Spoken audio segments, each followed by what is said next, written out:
মাঝে মাঝে ভাবি এই জাতি কিভাবে উন্নতি করবে।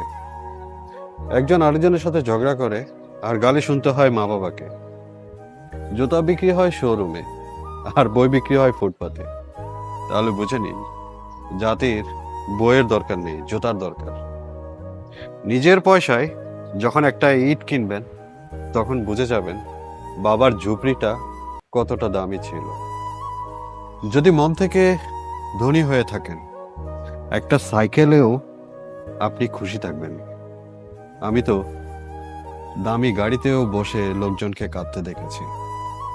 আপনি যতই ডিগ্রি হাসিল করেন, যদি বলার শালীনতা না থাকে, মনুষ্যত্ব না থাকে, সে শিক্ষার কোনো দাম নেই।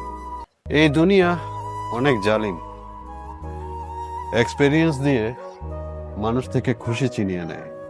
আর মানুষ কি বোকা, তাই না? পুরো জীবন কাটিয়ে দেয় টাকার পেছনে। আর যখন টাকা জমা হয়ে যায় তখন তার বেঁচে থাকার দিনও ফুরিয়ে আসে। একটা কথা মনে রাখবেন, যদি মা বাবার দোয়া আপনার পাশে থাকে, বিশ্বাস করেন আর কারো দোয়ার আপনার প্রয়োজন পড়বে না এই জীবনে।